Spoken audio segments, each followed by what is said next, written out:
My daughter Sarah begged me to move in after her divorce. I thought grief made her whisper, "Once she's gone, the house is ours," to her boyfriend. Then my doctor called. He'd already told her about my diagnosis that morning.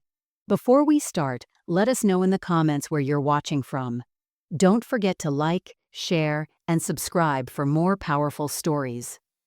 My name is Selma Richardson, and I'm going to tell you how the daughter I raised with every ounce of love in my body tried to steal my life while I was still living it. At 68 years old, I thought I had seen enough of life to understand people, especially the ones I brought into this world. But sometimes the greatest betrayals come wrapped in familiar faces and sweet voices calling you Mom. For 43 years of marriage to my Robert, I was the backbone of our family. When we first married, we had nothing but a rusty pickup truck and dreams bigger than our empty bank account. I worked double shifts as a cardiac nurse at Riverside Medical Center, while Robert built his construction company from the ground up, one honest job at a time. There were nights I came home so exhausted I could barely stand, but I still made sure hot meals were on the table and homework was checked. My hands are permanently rough from years of bleach and antiseptic, from scrubbing floors at home after scrubbing them at the hospital.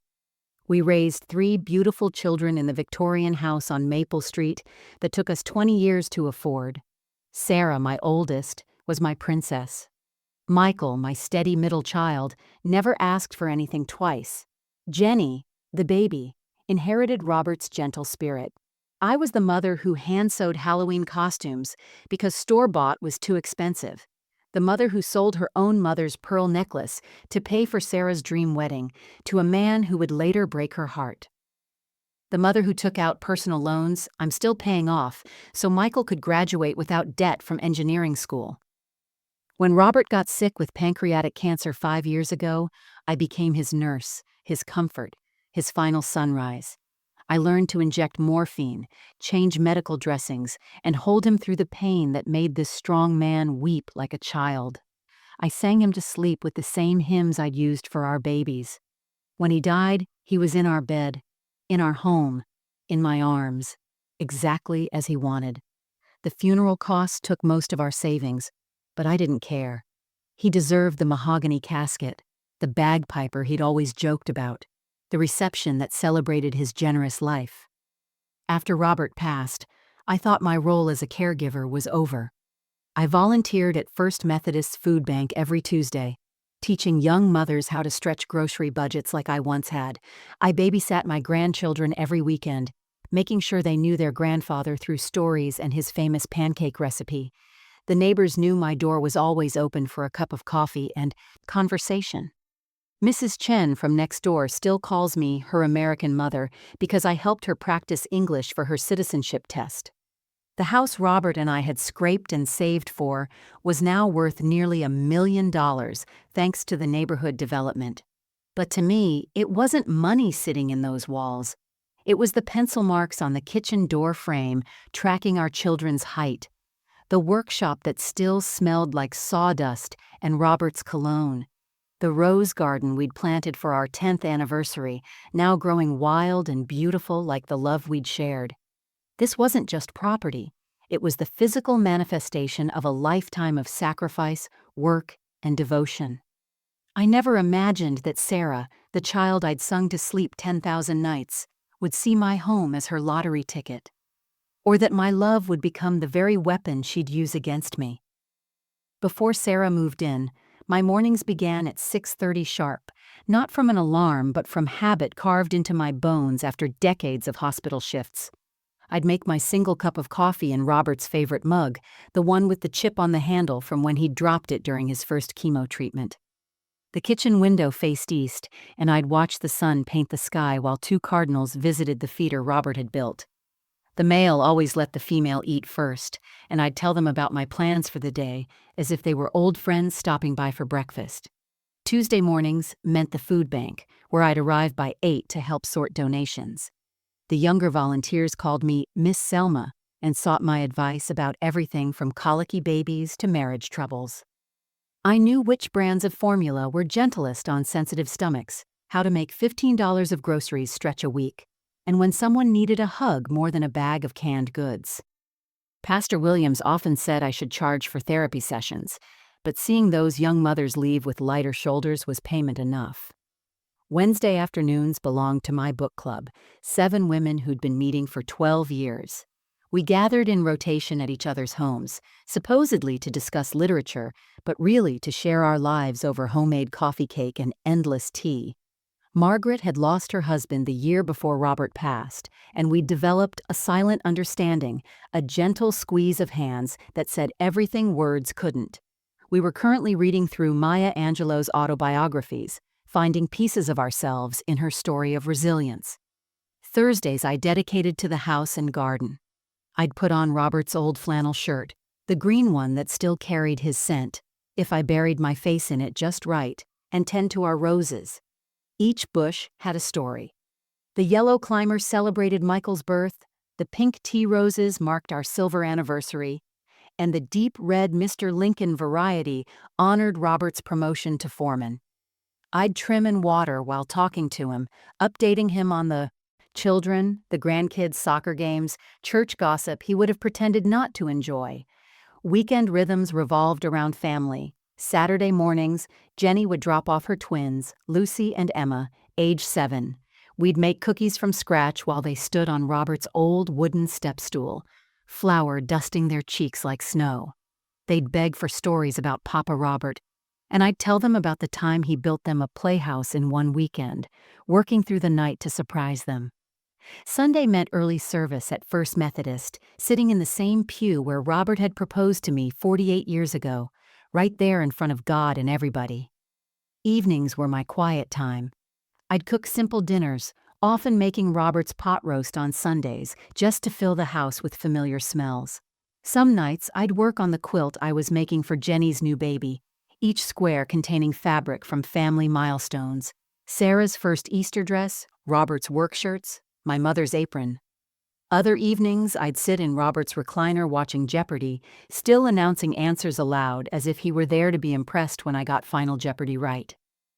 The house felt large sometimes, especially when rain drummed against windows in rooms I rarely entered anymore. But it wasn't lonely, not really. Every corner held memory warmth. The creaking third stair that announced teenage Sarah sneaking in past curfew, the dining room where Michael had announced his engagement, the back porch where Robert had twirled me to radio music on summer nights. This wasn't emptiness, it was life fully lived, waiting patiently for the next chapter. My doctor visits were routine: blood pressure medication, arthritis management, the usual complaints of a body that had worked hard for nearly 70 years.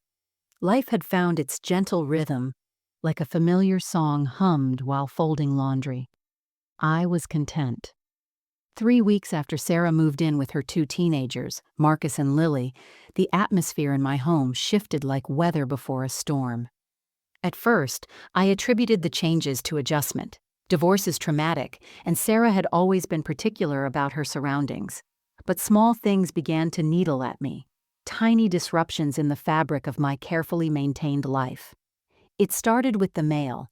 Sarah insisted on collecting it each morning, rushing to the mailbox before I'd even finished my coffee. "Mom, you shouldn't be walking on that uneven driveway," she'd say, patting my shoulder with concern that felt rehearsed. When I reached for the stack of envelopes, she'd already sorted through them. "Just junk mail and bills, Mom. I'll handle these for you. No need to stress yourself." But I'd handled my own correspondence for 50 years without stress. When I asked to see the bank statement, she produced it quickly, too quickly, as if she'd been expecting my request. Then came the rearrangement of Robert's study. I'd kept it untouched since his death, a shrine to his orderly mind, his construction manuals still bookmarked, his drafting table still holding the plans for the garden shed he never built. One afternoon, I found Sarah in there with boxes, removing books from shelves. "These are just collecting dust, Mom. We need the space for Marcus's homework." But Marcus did homework at the kitchen table. Always had. When I protested, she got that look, the one that suggested I was being unreasonably sentimental. Robert's books disappeared into the basement, along with his drafting tools and the awards from the construction union. Derek appeared in our lives gradually, like fog creeping in. First, he was just someone picking Sarah up for coffee. Then he was fixing the garage door, checking the furnace, inspecting the roof. A helpful boyfriend, Sarah explained, handy with repairs. But I noticed things. He photographed rooms with his phone, not just broken fixtures but whole spaces, corners, ceilings, the built-in cabinets Robert had crafted. He measured doorways with a tape measure he kept in his pocket. When I asked why, Sarah laughed. "He's just thorough, Mom. Isn't it nice having a man around to handle these things?" The questions started during dinners. Derek would casually inquire about property taxes while passing the green beans. "This neighborhood must have some impressive assessments now," he'd comment, watching my face. "You bought this place when, the 70s? Must be worth 20 times what you paid." He wanted to know about the mortgage. Was it paid off? Did I have a home equity line? What about Robert's life insurance?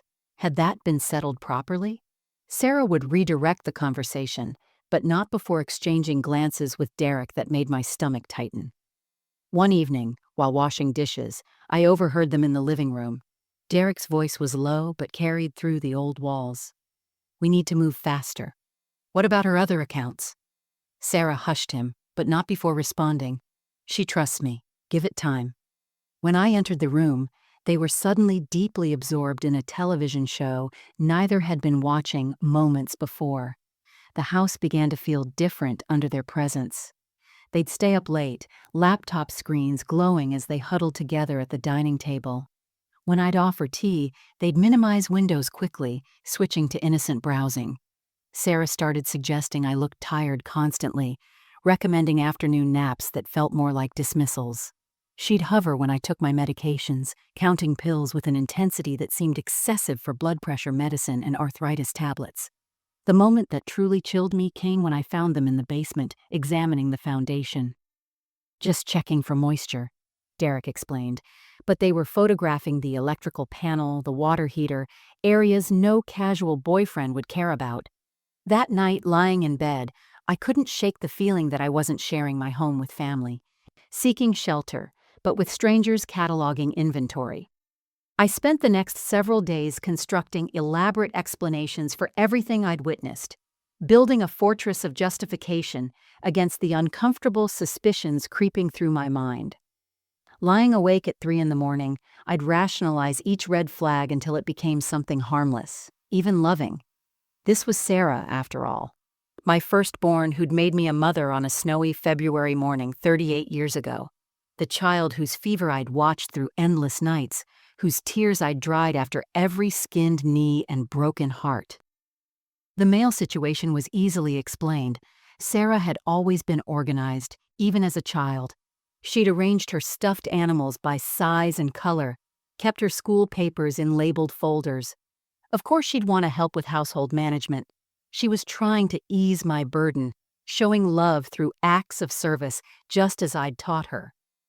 The fact that she handled bills was daughterly devotion, nothing more. She'd watched me struggle with online banking, seen me squint at small print. What kind of daughter wouldn't step in to help? Derek's interest in the house was natural too, I told myself while making breakfast. He was a contractor or engineer of some sort. Sarah had mentioned his work in property development. Men like that noticed structural details others missed. His photographing was probably professional habit, the way nurses automatically checked pulse points when shaking hands. The measuring and inspection showed he cared about Sarah's safety, ensuring her mother's home was sound. I should be grateful, not suspicious. How many elderly women wish they had someone checking their roof and foundation for free? Their late-night computer sessions were job searching, apartment hunting, divorce paperwork, the mundane disasters that follow a marriage's end. Sarah's husband had been cruel during the split, hiding assets, dragging out proceedings. She needed Derek's support to navigate legal complexities. The hushed conversations were about painful personal matters, not conspiracy. What daughter would want to burden her aging mother with the ugly details of divorce? She was protecting me from stress, showing the same consideration I'd shown when shielding her from our financial struggles during her childhood.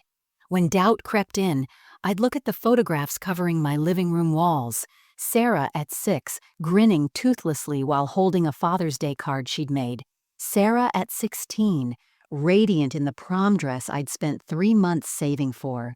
Sarah on her wedding day, gripping my hand before walking down the aisle, whispering, "Thank you for everything, Mom." That was the real Sarah, not this suspicious shadow my paranoid mind was creating. I remembered the good times, deliberately and desperately.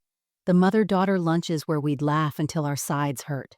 The weekend she'd nursed me through pneumonia 5 years ago, bringing soup and magazines, fluffing pillows with gentle efficiency. The way she'd sobbed in my arms when her marriage first showed cracks, trusting me with her pain. She'd driven 6 hours to be with me the night Robert died, held my hand through funeral arrangements, spoke beautifully at his service about the father who'd taught her what real love looked like. The stress was affecting my judgment, I decided. Grief did strange things to the mind. I'd been alone too long, gotten too comfortable in my solitary routines.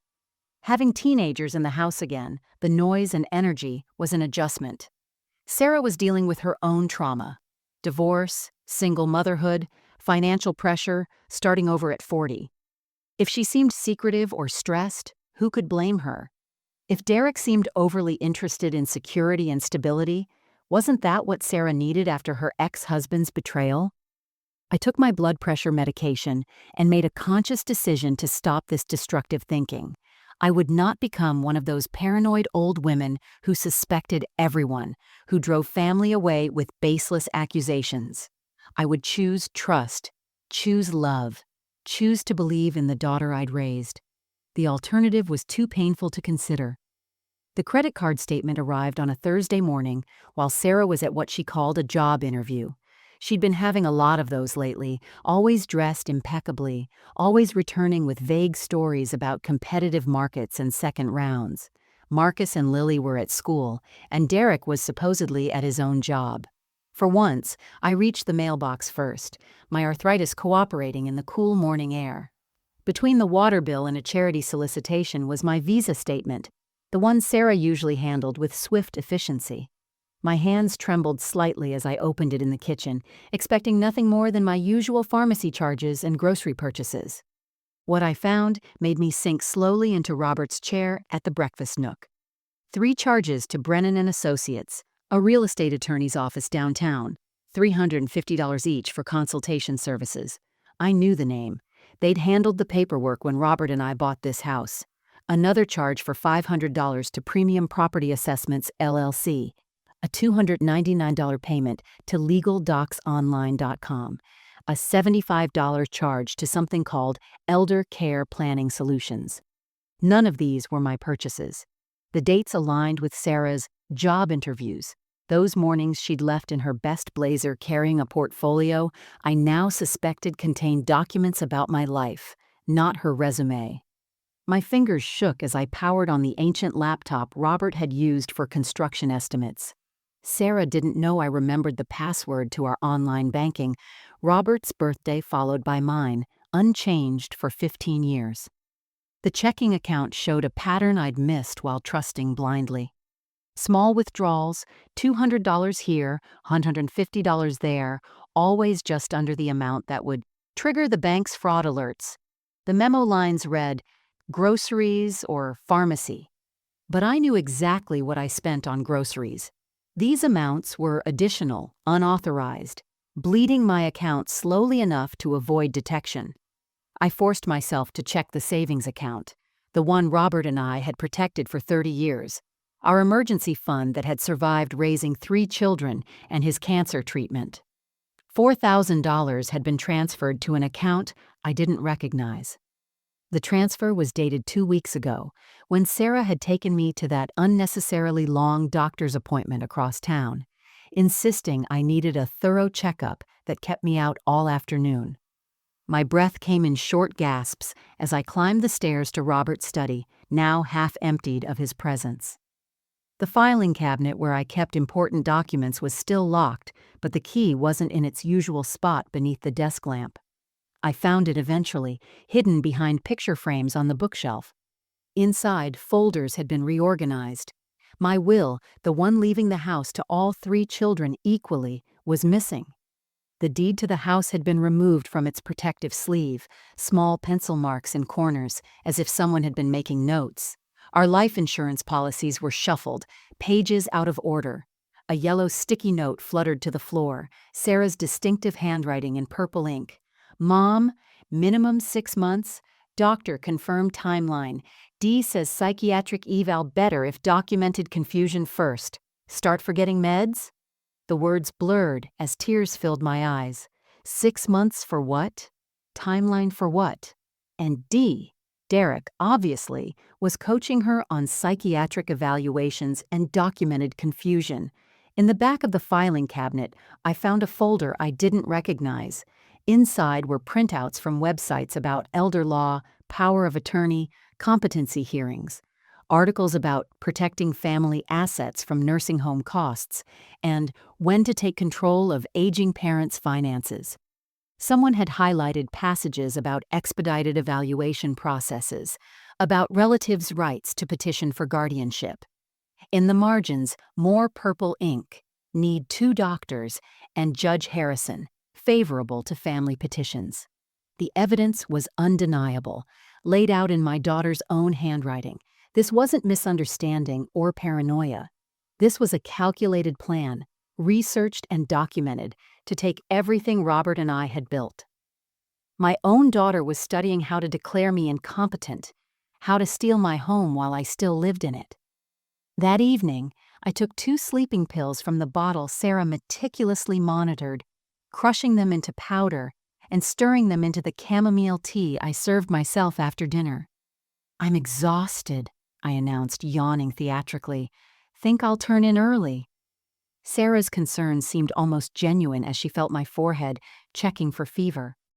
I shuffled to my bedroom, closed the door loudly, then crept to sit behind it, my ear pressed against the wood that Robert had installed 40 years ago. 20 minutes passed before I heard them settle in the kitchen below. The old heating vent that connected our bedroom to the kitchen had always been Robert's complaint. Too much noise carried through. Tonight it became my window into my daughter's true heart. Their voices rose clearly through the metal passages, confident in my drugged sleep. She found the credit card statement, Sarah said, her voice carrying a note of irritation, not worry. I saw her laptop history. She's been checking accounts. Derek's response was calm, calculating. Doesn't matter. We're too close now. Did you call Morrison's office? Yesterday. The receptionist confirmed Mom missed her oncology referral appointment 3 weeks ago. Sarah laughed. Actually laughed, the sound like glass shards in my chest. Mom has no idea she has lung cancer. Stage 3, Morrison told me. 6 months to a year with treatment, maybe 3 without it. My hand flew to my mouth, stifling a gasp.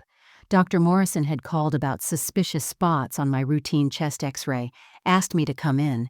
But Sarah had intercepted that call, rescheduled it, then canceled it. She knew I was sick, seriously sick, and had hidden it from me. Perfect, Derek said, and I heard the smile in his voice. We let nature take its course while we get the paperwork in order. She starts showing symptoms, getting confused from the lack of oxygen. We document everything. By the time she realizes she's sick, we'll have power of attorney. The house alone is worth $900,000, Sarah continued, papers rustling, plus Dad's life insurance she's been sitting on, another $200,000. The retirement account's about $300,000. She's been living like a pauper while sitting on over $1 million. Your siblings? Michael's too busy with his precious engineering firm in Seattle. Jenny's got her hands full with the new baby. They trust me. I'm the one here, taking care of Mom. They'll believe whatever I tell them. By the time they realize something's wrong, it'll be too late. Legal guardianship is almost impossible to reverse. I heard chairs scraping, footsteps moving toward the living room.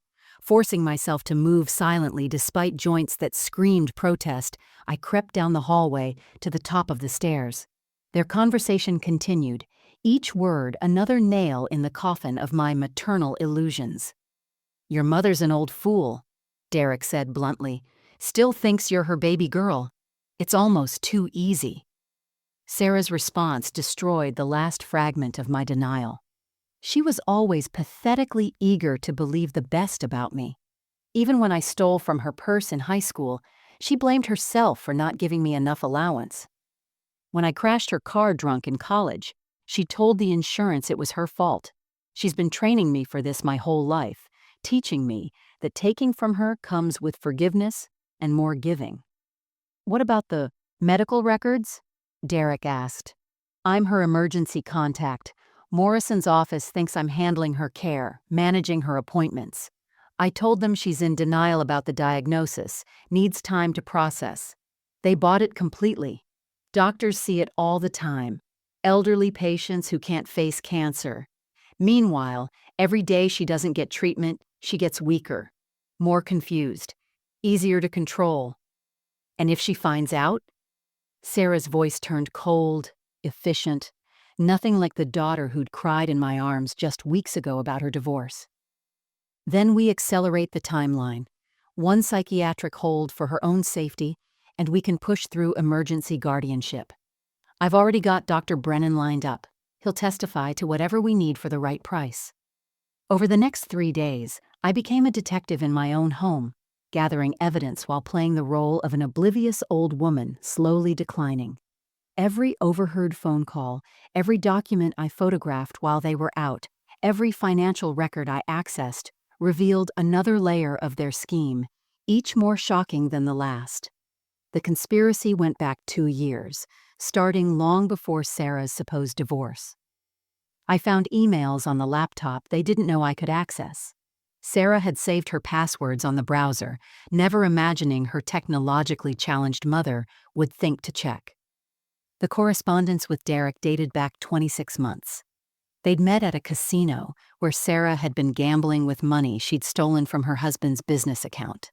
Derek wasn't just her boyfriend. He was her partner in multiple schemes.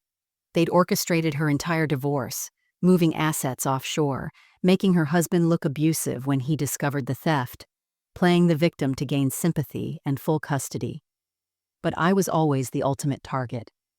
In an email from 18 months ago, Sarah had written to Derek, "Mom's house is the answer to everything. Dad's dead, she's alone, and she trusts me completely. We just need the right approach." They'd researched my finances extensively.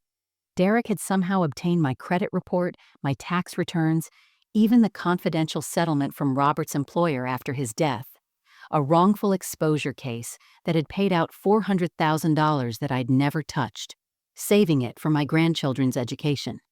The phone calls I overheard revealed a network of accomplices. Dr. Brennan wasn't just a psychiatrist willing to testify. He was Derek's cousin, stripped of his license in Nevada, but still practicing in Pennsylvania under a technicality. The lawyer, Brennan and Associates, was Derek's former business partner from a real estate scheme that had barely avoided criminal charges. They had a notary ready to authenticate forged documents, a nurse at Riverside Medical Center feeding them my medical information, even a contact at the county clerk's office who could expedite paperwork. The most chilling discovery came from Sarah's journal, hidden in her teenage daughter Lily's room, a place she assumed I'd never look. The entries detailed not just financial planning, but emotional manipulation strategies. "Mom responds best to tears," one entry read. "Mention Dad, and she'll give anything. Play up the grandchildren's needs." Another entry from 6 weeks ago. "Convinced her to stop driving by hiding her keys and saying she'd forgotten where she put them. She's starting to believe she's losing it." They weren't just planning to steal my assets. They were systematically destroying my confidence, my independence, my sense of reality.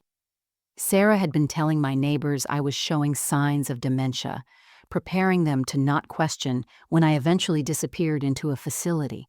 She'd called Pastor Williams expressing concerns about my mental state, planting seeds of doubt in my church community.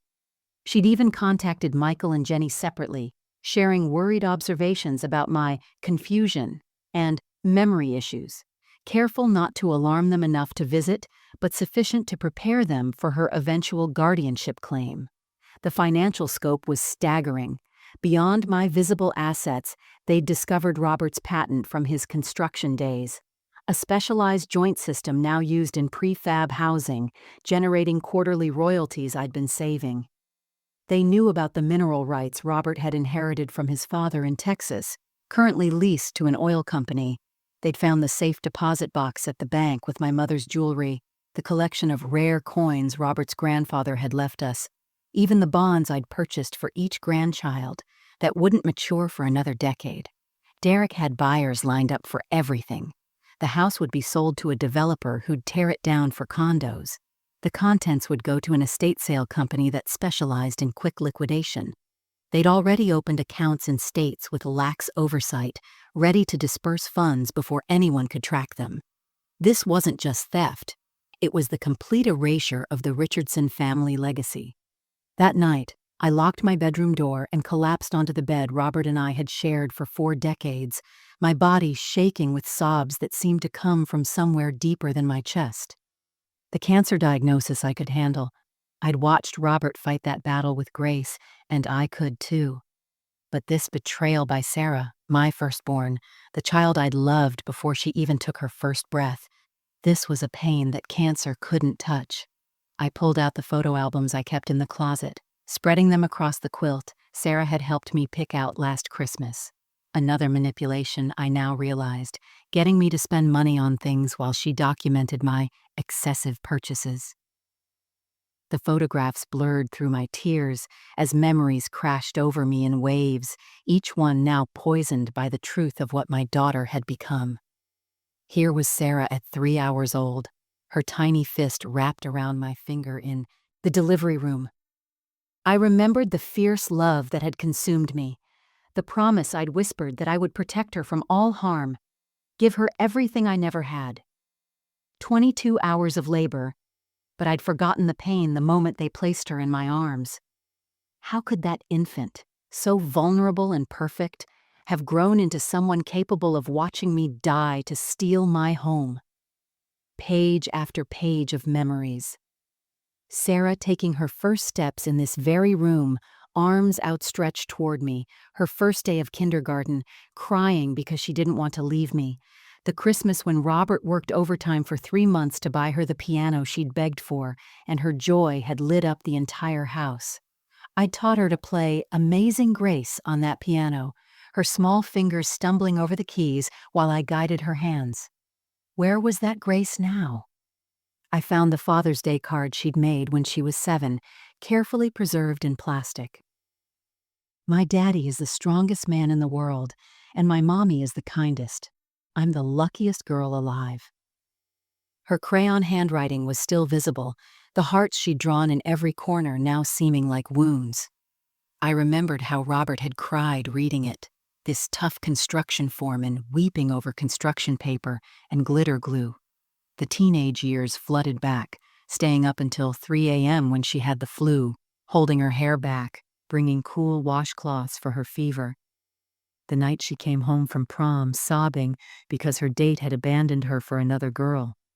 And we'd sat on this bed eating ice cream from the container while I told her she was worth 1,000 of that boy, teaching her to drive in the church parking lot, both of us laughing as she confused the brake with the gas. The pride when she graduated high school as salutatorian, my tears as she thanked me in her speech for showing her what unconditional love looks like. Her wedding photos were the hardest to see. I'd gone without new clothes for 2 years to pay for her dress, but watching her walk down the aisle had been worth every sacrifice. She'd insisted on dancing with me at the reception to win beneath my wings, whispering, "You're my hero, Mom. Everything I am is because of you."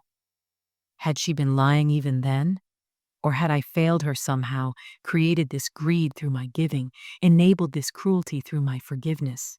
I clutched Robert's pillow, still on his side of the bed, and screamed into it until my throat was raw. The sound that came out was primal, the wail of a mother whose child had died while still living. Because that's what this was, a death.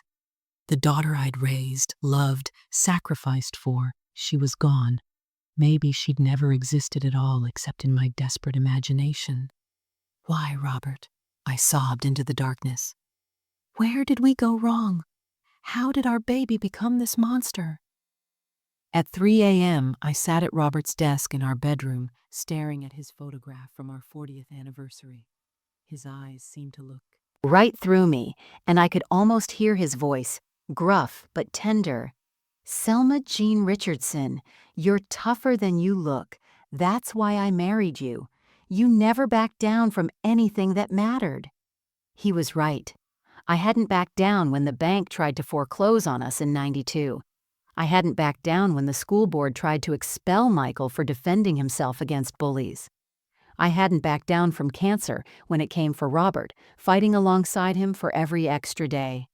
The woman who'd worked double shifts while pregnant, who'd stood up to racist supervisors in the '70s, who'd built this life from nothing, that woman was still in me, underneath the grief and betrayal.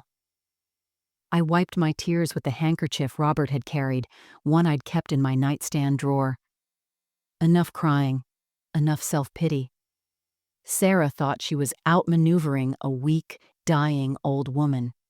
She'd forgotten that I was the woman who'd caught her sneaking out at 15, who'd seen through every lie about homework and sleepovers, who'd known she was smoking before she'd even come home with the smell on her clothes. I'd raised her, which meant I knew every manipulative trick in her playbook because I'd been countering them since she was 5 years old and blamed broken vases on the cat. The cancer, I had to know the truth about the cancer. But more than that, I had to be smarter than Sarah and Derek believed possible. If I had 6 months, a year, or 20 years, I would use every minute to protect not just my legacy, but my other children's inheritance, my grandchildren's future. This house, these assets, they weren't just money. They were Robert's sweat and blood, my exhausted tears, 43 years of choosing sacrifice over comfort.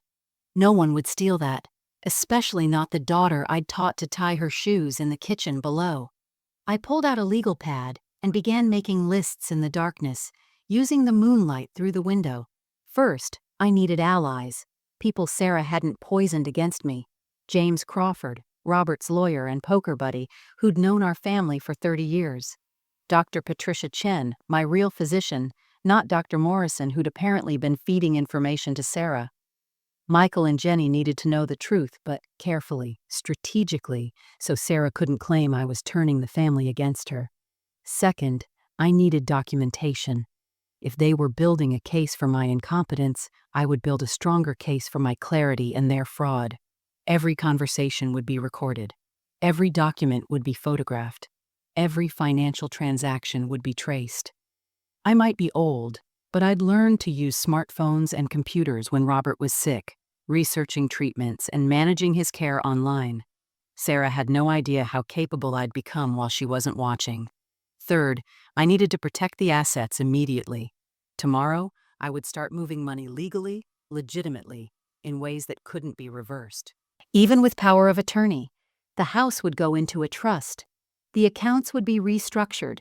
The valuable items would be documented and secured, all while playing the role of a declining, trusting mother who suspected nothing. Most importantly, I needed medical truth. If I had cancer, I would fight it with everything in me, not for the years it might give me, but for the time to ensure justice. Sarah had stolen my chance at preparing for death on my terms, but she wouldn't steal my chance at protecting what mattered. Every day I gained was a day to document their crimes, protect my family, and ensure that greed didn't win. I stood up, my knees creaking, but my resolve solid. In the mirror, I saw not a victim, but a warrior. Older, certainly, weathered by grief, but not defeated. Sarah had made one crucial error in her perfect plan. She'd assumed my love made me weak. She'd forgotten that a mother's love, when protecting what matters, becomes the fiercest force in nature. "Game on, baby girl," I whispered to my reflection, using the phrase I'd say when we'd play board games during her childhood. But this wasn't Monopoly or checkers. This was real life, my life, and I intended to win. The next morning, I perfected my performance. I shuffled to the kitchen slower than necessary, fumbled with my coffee cup, and asked Sarah twice if she'd seen my reading glasses that were hanging around my neck. "Oh, silly me," I laughed weakly, touching them with trembling fingers. Sarah exchanged a satisfied look with Derek over breakfast. Good. Let them think their plan was working. At 10 a.m., while Sarah attended another fake job interview and Derek was supposedly at work, I drove to James Crawford's law office downtown. James had been Robert's poker buddy for 35 years and handled our legal matters since we'd bought the house. His secretary Marie hugged me warmly. "Selma, we've missed you since Robert passed. How are those grandkids?" In James's private office, I laid out everything: the overheard conversations, the stolen medical information, the financial manipulation, the psychiatric evaluation plan. James's face grew darker with each revelation. "Sarah? You're Sarah?" He'd known her since she was in pigtails. "Selma, this is criminal conspiracy, elder abuse, fraud. She could go to prison." "I need protection first, justice second," I said firmly. "Can you help me?" James spent 3 hours crafting an irrevocable trust that would transfer the house to all 3 children's names equally, but with a crucial provision. Any attempt to force my relocation or declare me incompetent would trigger immediate full ownership to Michael and Jenny only. We backdated it legally to 6 months prior, before Sarah's machinations began. The house was protected. Next, we handled the finances. The $400,000 settlement went into an education trust for all 6 grandchildren, accessible only when they turned 18. The life insurance and retirement accounts were restructured with Michael and Jenny as co-beneficiaries, requiring all 3 signatures for any changes. The mineral rights and patent royalties were placed in a separate trust. Everything was bulletproof, irreversible, and would be filed with the court that afternoon. But documentation wasn't enough. I needed evidence of their crimes. At Radio Shack, I purchased 3 voice recorders, small enough to fit in pockets, powerful enough to capture clear audio. One went in my purse, one in my bedroom, one in Robert's flannel shirt I wore around the house. At Best Buy, paying cash, I bought tiny cameras designed for home security. "Worried about break-ins," I told the young clerk, who helped me choose models that uploaded to cloud storage. That evening, I had James's son David install them while Sarah was at Lily's parent-teacher conference. Smoke detectors in the living room and kitchen now contained cameras. The hallway fixture had another. All were motion-activated, all fed to a secure account only James and I could access. Within days, we would have video evidence of their planning sessions. The medical situation required delicate handling. I contacted Dr. Patricia Chen, my real physician, explaining that I'd missed appointments due to family issues. She scheduled me immediately when I mentioned the cancer diagnosis I'd learned about secondhand. "Selma, there's definitely a mass," she confirmed after reviewing the x-rays, "but we need a biopsy. It could be benign. Even if it's malignant, early-stage lung cancer has treatment options." "Who told you it was definitely stage 3? The biopsy was scheduled for the following week at a different hospital, paid in cash, under strict privacy protocols. If I was dying, I would know the truth. If I wasn't, that would be another nail in Sarah's legal coffin. Dr. Chen agreed to document everything, creating a medical record showing I was actively seeking treatment despite someone's attempts to hide my diagnosis. The final piece required the greatest acting of my life. When Derek mentioned power of attorney the following Sunday, I brightened like a grateful fool. "That's a wonderful idea. Sarah's always been so good with paperwork. Should we use your lawyer?" They eagerly agreed, not knowing that James had prepared special documents, ones that appeared standard, but contained provisions preventing any property transfers, medical decisions, or financial changes without approval from all 3 children and 2 independent doctors. Thursday arrived with the kind of crisp autumn air Robert had loved, the maple trees on our street burning gold and crimson like nature's final celebration before winter. Sarah had sent invitations to Michael and Jenny 3 days prior, claiming she needed a family meeting about my declining condition. She'd been meticulously documenting my supposed confusion all week, the coffee cup I'd forgotten in the microwave, the appointment I'd missed at the hairdresser, the way I'd called Marcus by Michael's name twice at dinner. What Sarah didn't know was that I'd called Michael and Jenny myself the night before, my voice steady and clear. "Come early," I'd told them. "Come at 5 instead of 7. There are things you need to know." I'd also made other calls, to Pastor Williams, to 3 neighbors who'd watched Sarah's strange behavior, to Dr. Chen, and most importantly, to Detective Matthews from the Elder Abuse Division, who'd been building a case file for 2 weeks based on my evidence. By 4:30 p.m. I was dressed in my best navy dress, the one Robert had bought me for our 40th anniversary.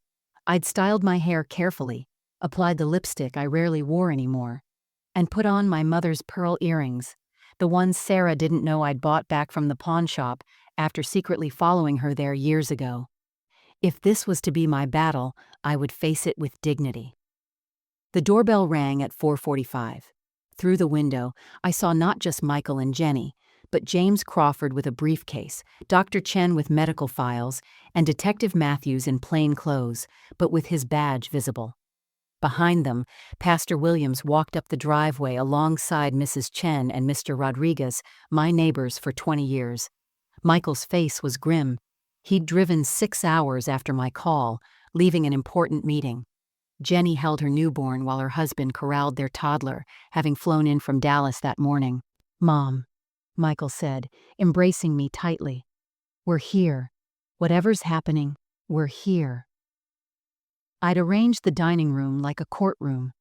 James had brought a laptop connected to our large TV screen, ready to display the recorded evidence. Folders of documents sat in neat stacks. The cameras I'd hidden were recording everything. At the head of the table where Robert had carved the turkey every Thanksgiving for 40 years, I placed a special folder, the results of my biopsy, delivered by courier just hours ago. Sarah's car pulled into the driveway at 5:20, earlier than expected. Through the window, I watched her check her appearance in the mirror, practicing what looked like concern and sorrow. Derek was with her, carrying a folder that undoubtedly contained their psychiatric evaluation orders. They walked up the pathway Robert had laid with his own hands, past the roses we'd planted for our children's births, toward what they believed would be their final victory. The front door opened, and Sarah's voice carried through the house, using the worried daughter tone she'd perfected. "Mom, I brought some papers we need to discuss. It's for your own good." She stopped mid-sentence as she entered the dining room, her face draining of color at the assembled group. "Sarah," I said, my voice carrying the authority of 40 years of motherhood. "How lovely. We were just discussing your plans for my house. Please sit down. Derek, you too. After all, you've both worked so hard on this project." Derek stepped backward toward the door, but Detective Matthews moved smoothly behind him. "I'd recommend staying, Mr. Peterson, or should I say Mr. Kowalski. Yes, we know about the name change after Nevada." Sarah's mouth opened and closed like a fish gasping for air. "Mom, what is this?" "I called this meeting to have me declared incompetent," I finished calmly.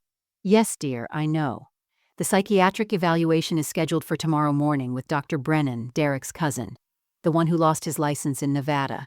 But we have so much to discuss first. James, would you start the presentation?" The room fell silent except for the hum of the laptop booting up. 38 years of raising Sarah, and it all came down to this moment in the dining room where she'd blown out birthday candles and announced her engagement. James clicked play on the laptop, and Sarah's voice filled the room through the TV speakers, clear and damning. "Mom has no idea she has lung cancer. Stage 3, Morrison told me. 6 months to a year with treatment, maybe 3 without it." The recording continued, every cruel word captured perfectly. Her laughter about letting me die untreated echoed off the walls where family photos watched like silent witnesses. Jenny gasped, her hand flying to her mouth. Michael's fists clenched so tightly his knuckles went white. Mrs. Chen shook her head in disgust, while Pastor Williams bowed his head in prayer. But watched Sarah's face, seeing the exact moment she realized the scope of her miscalculation. Her carefully constructed mask of daughterly concern cracked, revealing something ugly and desperate underneath. That's edited, taken out of context," Sarah stammered, but James was already playing the next recording, then the next. Video footage showed her and Derek photographing the house, discussing sale prices. Her journal entries appeared on screen, each manipulation strategy highlighted. The forged documents, the stolen medical information, the bank transfers. "You want to know the funny thing about cancer, Sarah?" I said, my voice cutting through her attempts at denial. "It makes you eligible for expedited testing, rush biopsies, priority results." I opened the special folder, pulling out the medical report. The mass in my lung, it's a benign granuloma, scar tissue from that pneumonia 5 years ago, when you supposedly took care of me, but actually spent the time going through my financial papers. The room went silent. Sarah's face cycled through confusion, disbelief, and rage. But Morrison said, "The charts showed." "Dr. Morrison confirmed he never spoke to you about my diagnosis," Dr. Chen interjected. "In fact, when we called his office, they had no record of you being my emergency contact. You impersonated me on the phone, accessed my medical records illegally, and then misrepresented everything to serve your plan." Derek stood up abruptly. "We're leaving. This is harassment. You can't prove—" "Actually, Mr. Kowalski," Detective Matthews interrupted, producing handcuffs, "I can prove quite a bit. Identity fraud, conspiracy to commit elder abuse, financial exploitation, and that's just the beginning. You're under arrest." But the real twist was yet to come. As Derek was being handcuffed, Sarah turned desperate. "Mom, please. I'm your daughter. I made mistakes, but I was desperate. The divorce, the debts." "What divorce?" I asked quietly. The room stilled again. Sarah's husband, Tom, walked in from the kitchen where he'd been waiting. "Hello, Sarah. Surprised? Your mother called me last week. Imagine my shock learning about our supposed divorce, the one where I'm the abusive ex who stole everything. Strange, since we're still legally married, and I've been wondering why you haven't come home in 3 months." Sarah went white as paper. "Tom, how did you—" "Your mother found our joint tax returns in your room," Tom continued. "The ones showing we're very much married and financially stable. The gambling debts you hid from me, the money you stole from my business account, that's why you ran, not divorce. You've been living in your mother's house, plotting to steal from her while lying to everyone, including our children." Marcus and Lily, who'd been upstairs, had crept down to listen. "Mom?" Lily's voice was small, broken. "You said Dad was mean to us. You said he didn't want us anymore." "I've been trying to find you for 3 months," Tom said, his voice breaking. "Your grandmother's been the only one returning my calls, helping me understand what happened." Detective Matthews stepped forward. "Sarah Richardson Morrison, you're under arrest for elder abuse, fraud, identity theft, and conspiracy.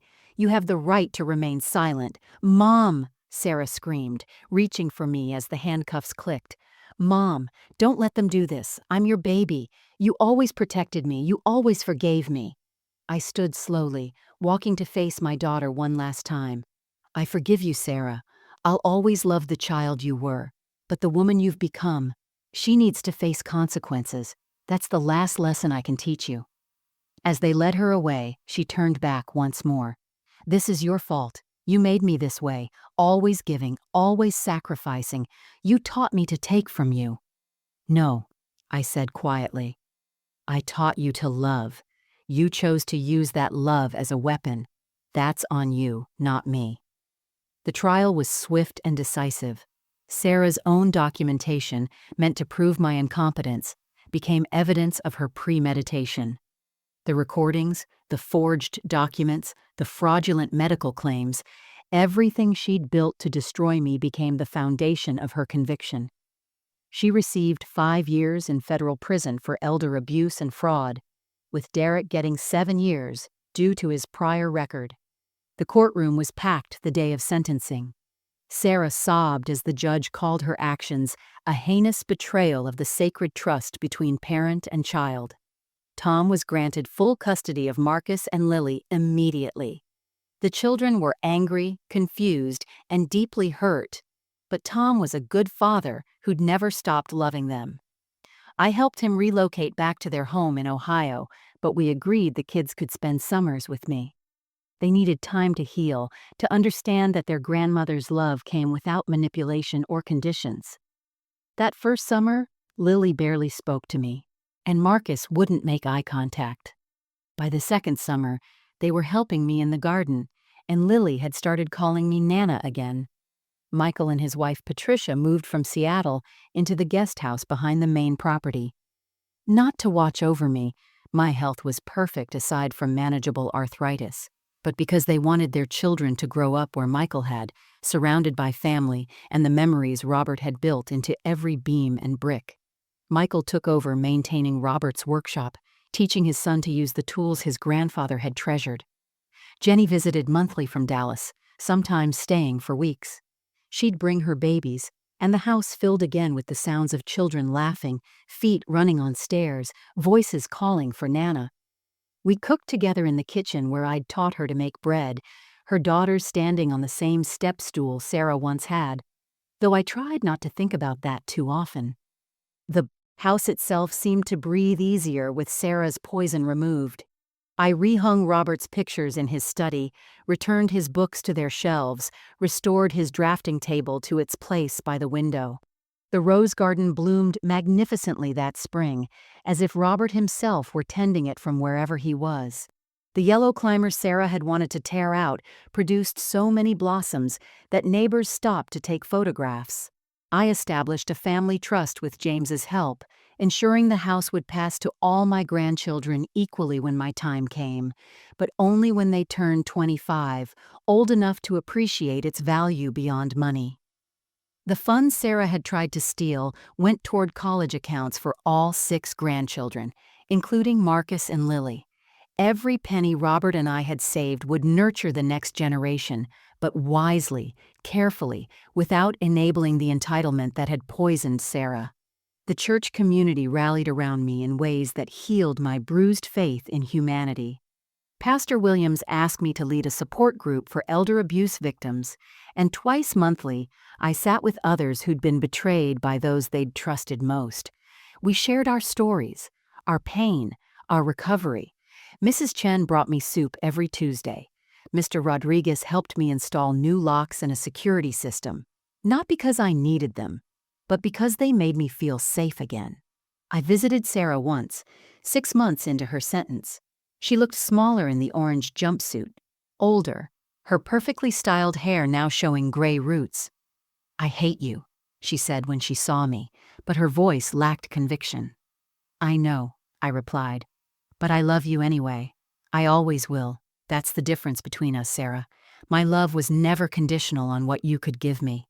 She cried then, ugly sobs that might have been genuine or might have been another manipulation. I couldn't tell anymore, and perhaps it didn't matter. I left her with a photo of her children and a promise that when she got out, if she'd truly changed, I'd help her rebuild a relationship with them. But that would be their choice, not mine to make. 2 years have passed since that November evening when I exposed my daughter's betrayal in the dining room, where she'd once blown out birthday candles and promised to love me forever. The house on Maple Street still stands, strong and beautiful, a testament to the love Robert and I built together that no amount of greed could tear down. This morning, I had coffee on the porch, watching those same cardinals at the feeder, and I thought about the lessons this journey has taught me, lessons I need to share with you. The hardest truth I've learned is that love without boundaries isn't love at all. It's enabling. For 38 years, I believed that giving Sarah everything, forgiving everything, sacrificing everything was the purest expression of motherhood. Every time she stole from my purse as a teenager, I blamed myself for not providing. Enough. When she lied, I made excuses. When she manipulated, I called it cleverness. I thought I was teaching her that she was loved unconditionally, but what I actually taught her was that she could hurt me without consequences, that my pain was less important than her comfort.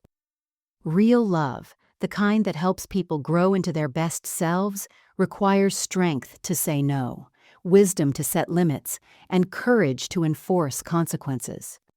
It's not cruel to hold your children accountable. It's the deepest kindness you can offer them.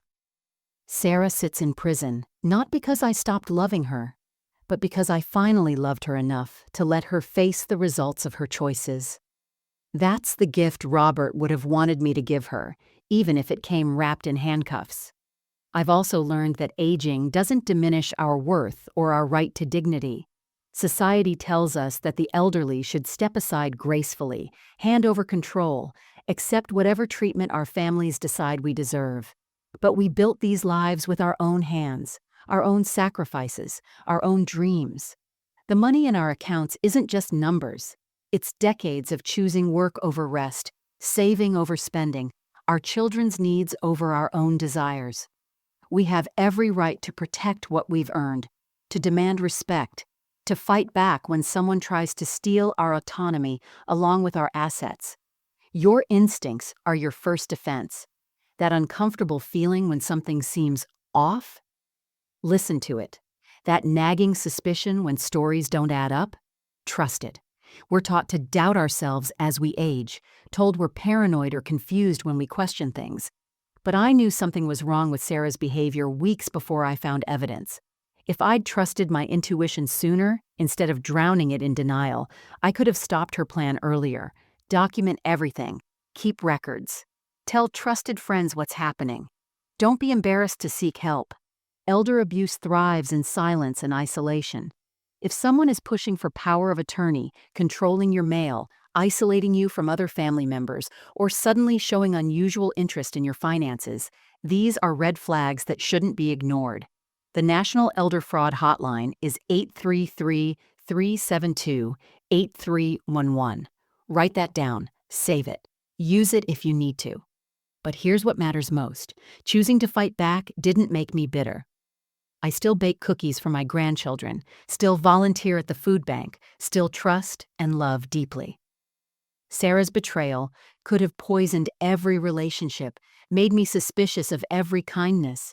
Instead, I chose to see it as one person's failure, not humanity's. Michael's steadfast support, Jenny's gentle care, Tom's determination to heal his family, my neighbors' rally around me. These proved that for every Sarah who chooses greed, there are 10 people who choose love. What would you do if you discovered your own child was plotting against you? Would you have the strength to fight back, to choose justice over false peace? Would you protect yourself even if it meant losing the relationship you treasured most? And perhaps more importantly, are you teaching your children that your love has healthy boundaries, that your sacrifices have limits, that your dignity matters?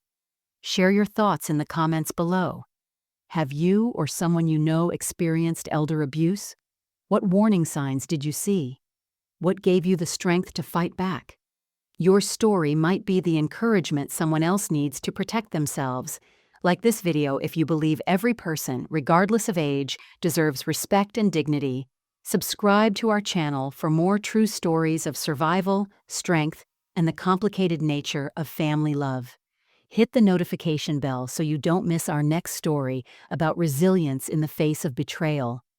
And remember, sometimes the greatest act of love is refusing to let someone destroy themselves and you with their choices, your life, your legacy, your lifetime of work and sacrifice. They matter. You matter. Don't let anyone, not even your own children, convince you otherwise. Thank you for listening to my story. May you never need these lessons, but if you do, may you find the strength Robert always told me I had, the strength to fight for what's right, even when it breaks your heart.